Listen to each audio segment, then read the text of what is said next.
में फिर एक बार आप सबके साथ प्रभु यीशु के अद्भुत शिक्षा को लेकर आपके साथ में शलोम सभी को।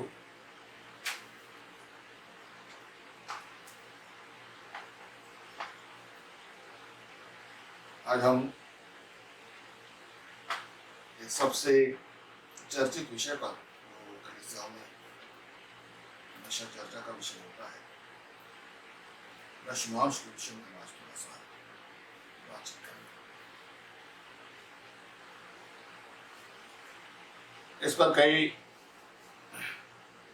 विश्वासियों के आप अपने विचार हैं।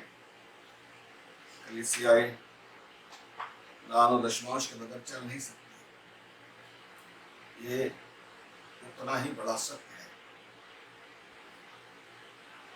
कोई भी सेवक सेवकाई करने के लिए प्रभु के बाहर निकल पड़ता है, उपदेशक की पुस्तक में लिखे हुए शब्द के अनुसार पैसे के बगैर कुछ नहीं हो सकता। खैर, ये हमारे अपने विचार हैं, हम प्रभु के वचन में जाकर देखेंगे, एक सच्ची शिक्षा समझने का प्रयास करेंगे और इसमें कई सवाल, क्या दशमांश देना चाहिए या नहीं देना चाहिए, इस पर हम आज सोचेंगे। दशमांश देने का सिलसिला कहाँ से शुरू हो गया और अब जो कलीसियाएं हैं, नई कलीसियाएं और पासवान, उनके लिए दशमांश एक उपजीविका का साधन है।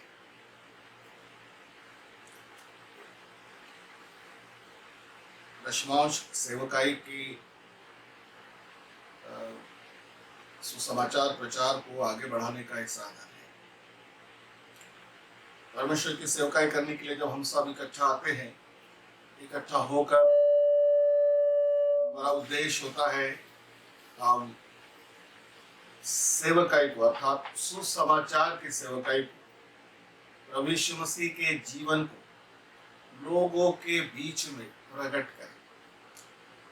तो जो कुछ प्रकट करना है उसके लिए अवश्य है कि हमारे पास में जीने का अपना एक तरीका हो। यही वो बातें हैं जो आज हम आपके साथ में बात करेंगे। वैसे कई पासवान ये समझते हैं कि दशमांश नहीं देना चाहिए और कई विश्वासी भाई बहनों को उन्होंने ये सिखाया है। फेसबुक पर कई पोस्टिंग्स है, सोशल मीडिया पर कई पोस्टिंग्स आते हैं जो बहुत ही वाद विवाद का विषय बन जाता है। सबसे पहले हमें ये सीखने की आवश्यकता है कि दशमांश की शुरुआत किसने की। क्या आदम ने दशमांश दिया? क्या नूह ने जब वो बाहर आया तो उसने दशमांश दिया? दशमांश की शुरुआत कहाँ पर है, इसको हम पहले जानेंगे। आप मेरे साथ में उत्पत्ति की पुस्तक उसके 14वें अध्याय में चलिए और उसके 18 से 20 पद तक मैं आपके लिए पढ़ता हूँ। आप इससे जानने का प्रयास करें।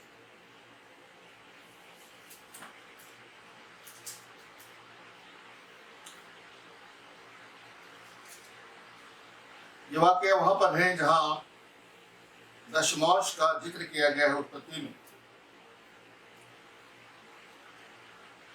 तब शालेम का राजा मलकिसदिक, जो परम प्रधान ईश्वर का याजक था, रोटी और दाखमधु ले आया।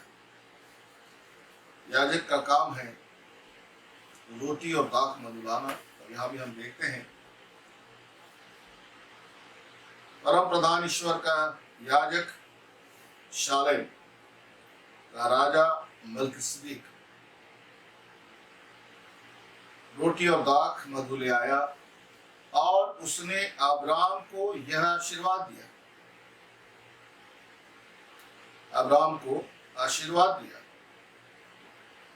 परम प्रधान ईश्वर की ओर से जो आकाश और पृथ्वी का अधिकारी है वो धन्य और धन्य है परम प्रधान ईश्वर जिसने तेरे द्रोहियों को तेरे वश में कर दिया है। तब अब्राहम ने उसको सब वस्तुओं का दशमांश दिया।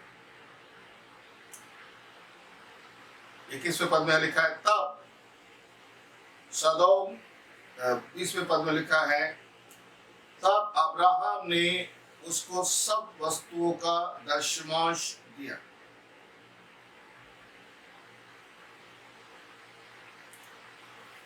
अब्राहम ने सब वस्तुओं का दशमांश दिया। अब्राहम ने किसको दशमांश दिया? अब हम यहाँ पर चलेंगे जल्दी जल्दी कि दशमांश हम किसको दें। पहला सवाल है, उसका जवाब यह है कि अब्राहम ने जो स्वयं परमेश्वर के नबी थे, जिनको खुदा बाप ने उनके अंदर में अपनी सब जिंदगी की सारी नबूवत उनमें डाल के रखी थी, उनमें उनके भीतर में एक ऐसी व्यवस्था थी जिसके जरिए वो चलते थे और खुदा के रूबरू होकर चलते थे और जो कुछ भी वो करते थे एक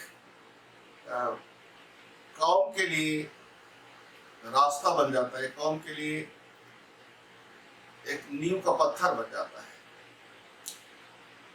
अब्राहम को खुदा बाप ने एक ऐसी रूह अता की थी जिससे वो खुद उसमें उन बातों को किया करते थे जो खुदा बाप को बड़ा पसंद है। तब ये व्यवस्था तो आनी ही की थी। हम व्यवस्था में जाकर भी जिक्र देखेंगे कि खुदा बाप ने व्यवस्था में भी दशमांश का जिक्र किया है। तो यहाँ पर अब्राहम के सोच में ही दशमांश की बात आ गई और उन्होंने मलकीसदेक को अपनी सब बातों का दशमांश दिया, यानी कि सब बातों का 10वां भाग उससे अदा किया। ये 10वां भाग क्यों अदा किया और किसको अदा किया? आप सोचिए। याजकों को, अर्थात परमेश्वर के उन सेवकों को उसने अदा किया जो उसको आशीष देता है। या एक बात, उसने आशीष दी तब अब्राहम ने उसको दशमांश दिया है। याजक आशीष देने वाला है और हम पढ़ते हैं कि याजक जो होते हैं इनके मुंह में परमेश्वर की व्यवस्था होती है, ऐसा लिखा हुआ है। याजक इसलिए नियुक्त किए जाते हैं कि वे परमेश्वर के लोगों को परमेश्वर के ईश्वरीय प्रबंध को बताए, परमेश्वर के ईश्वरीय मार्गों को बताए, उनको सलाह मशवरा दे जो परमेश्वर के रीति पर हो, उनको राह दिखाए। इसलिए याजक होते हैं और याजकों में परमेश्वर की आत्मा निवास करती है। यही वो बात है। और मलकीसदेक अर्थात वो महायाजक की रीति पर, जिसका जिक्र हम नए करार में प्रभु यीशु मसीह के लिए पढ़ते हैं कि प्रभु यीशु मसीह वो मलकीसदेक महायाजक है जो तुम्हारे और हमारे लिए परमेश्वर की तरफ से मध्यस्थी करता है, उसको हमारे लिए सौंपा गया है। तो ऑब्वियसली हम उसी के नाम से दशमांश अदा करते हैं। अब एक और बात यहाँ जाहिर होती है कि हम दशमांश किसको दे? दशमांश हम उन याजकों को दे जो हमें आशीष देते हैं, जो हमें खुदा के मार्ग में चलाते हैं, जो खुदा के लिए हमें तैयार करते हैं। अब हम नए करार के जो लोग हैं उनके लिए भी यही एक आशीष पाने का जरिया है। और बहुत से पास्टर्स इसको जरा गलत रीति से लेते हैं और बहुत से विश्वासी भी इसे गलत रीति से लेते हैं। बहुत से विश्वासी कहते हैं कि दशमांश देने की क्या जरूरत है, और दूसरों को भी सिखाते हैं कि दशमांश देने की कोई आवश्यकता नहीं है। वैसे तो खुदा को ऐसे निकम्मे निठल्ले लोगों की कोई अच्छी चीजें भी पसंद नहीं है। ऐसे लोगों की जिनका दिल खुदा में उद्धार नहीं पाया है, जिनका दिमाग खुदा यीशु मसीह के लहू से साफ नहीं किया गया है, ऐसे लोगों का, चाहे वो अपना घर बार बेचकर भी प्रभु को दे दे तो प्रभु उसको कभी एक्सेप्ट नहीं करेगा। दशमांश देना ये तुम्हारे परमेश्वर की आज्ञाकारिता पर और परमेश्वर के प्रेम को दर्शाता है। यह एक आत्मिक व्यवस्था है, इसके अच्छे मायने भी हम देखने पर हैं। और इस तरह से यहाँ हम देखते हैं कि किसको दशमांश देना चाहिए और किसने क्यों देना चाहिए। हम चलते हैं आप एक और पुस्तक में, जिसको मैं आपको लेकर चलता हूं, गिनती की पुस्तक, इसके 18वें अध्याय के कुछ पदों को मैं आपके लिए पढ़ना चाहूंगा।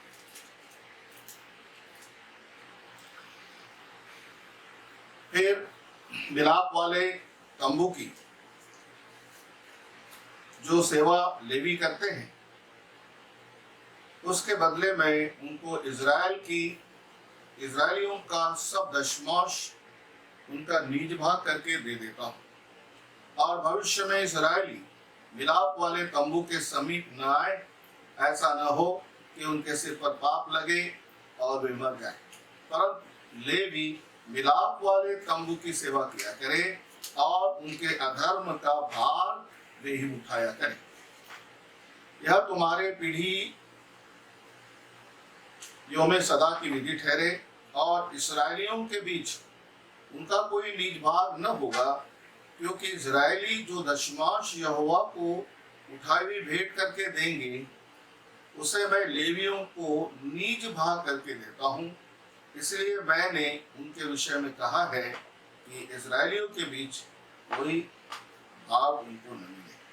ये बात एक बहुत सुंदर अध्ययन है जिसे हमें करने की आवश्यकता है कि कैसे उन 12 वंशों को परमेश्वर ने अलग अलग स्थान दिया है, अलग अलग जगह दी है, पूर्व पश्चिम उत्तर दक्षिण में उनको जगह अदा की है। लेकिन लेवी का जो वंश था उसको उसने कोई भाग नहीं दिया, केवल उनको सेवा का भाग दिया है। और अब हम यहाँ देखें कि लेवियों को यहोवा ने दशमांश उठाने का, जो उनका निज भाग करके उनको दे दिया है। दशमांश उठाने का अर्थ क्या है? दशमांश उठाने का अर्थ है उनके अधर्म का भार उठाना।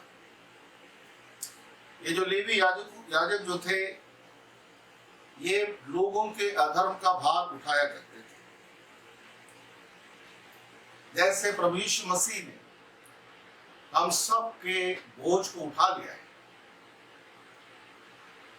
यीशु मसीह ने हम सब के पापों को अपने ऊपर ले लिया है और पिता से विनती करता है कि वो हमें माफ करे। ये प्रभु के वचन में लिखा है और ये सच है। वैसे ही तुम्हारे मध्य में जो लेवी याजक हैं, जो परमेश्वर की ओर से नियुक्त किए गए हैं, वो परमेश्वर की सेवकाई के लिए, परमेश्वर के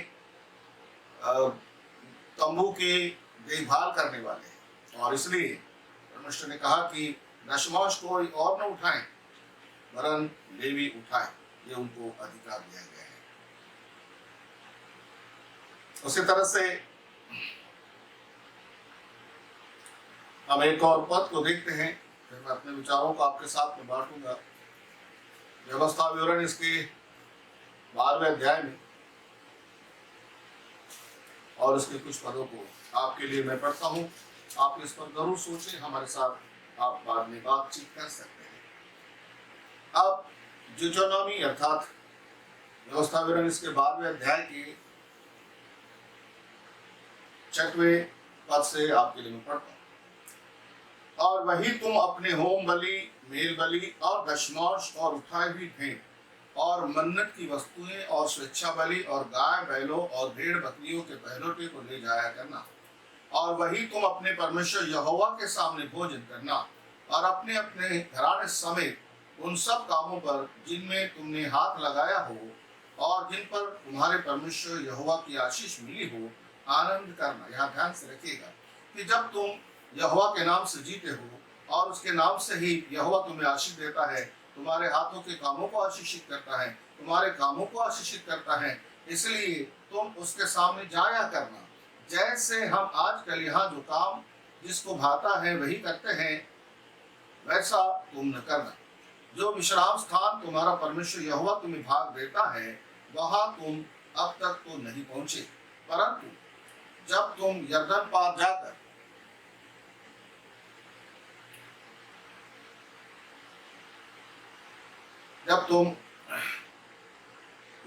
जाकर उस देश में जिसके भागी तुम्हारा परमेश्वर यहोवा तुम्हें करता है बस जाओ, वह तुम्हारे चारों ओर के सब शत्रुओं से तुम्हें विश्राम दे और तुम निडर रहने पाओ, तब जो स्थान तुम्हारा परमेश्वर यहोवा अपने नाम का निवास ठहरने के लिए चुन ले, उसी में तुम अपने होम बलि, मेल बलि और दशमांश और उठाई हुई भेंटें और मन्नतों की सब उत्तम वस्तुएं जो तुम यहोवा के लिए संकल्प करोगे, अर्थात जितनी वस्तु की आज्ञा मैं तुमको सुनाता हूँ, सबों को वही ले जाया करना।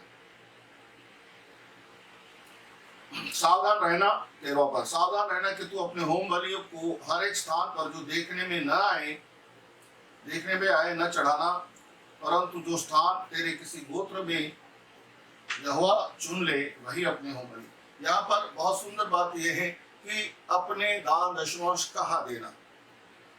वहां लिखा है कि जो स्थान यहोवा चुन लेता है उस स्थान पे अपने दशमांश लेके जाना।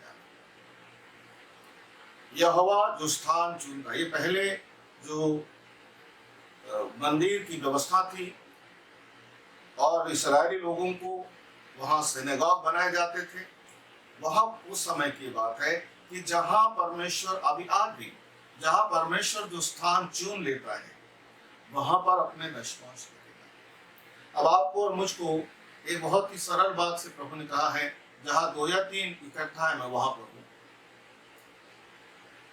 हमारे घर हम जिस स्थान पर मिलते हैं वहां यहोवा है, परंतु उसके बावजूद भी एक बात आज भी है कि यहोवा अपने लिए एक स्थान चुन लेगा जहां पर वो अपने लोगों को कहेगा कि आप इकट्ठा आओ।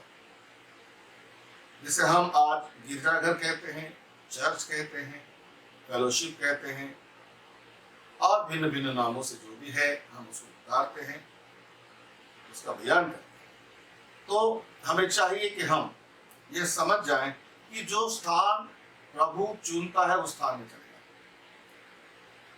क्या आपके पासबान को प्रभु ने ऐसा कहा है कि एक स्थान चुन लेना? क्या पासबान का घर वो चुना हुआ स्थान है? ये पहले के समय में भी घर घर की कलीसिया रहा करती थी और लोग अपने दशमांशों को उस स्थान पर ले जाया करते थे। एक महत्वपूर्ण बात यह है कि जो स्थान परमेश्वर चुन लेता है उस स्थान पर तुम उसे लेकर जाया करता। सो इस तरह से हम पढ़ते हैं व्यवस्था की पुस्तक के 12वें अध्याय में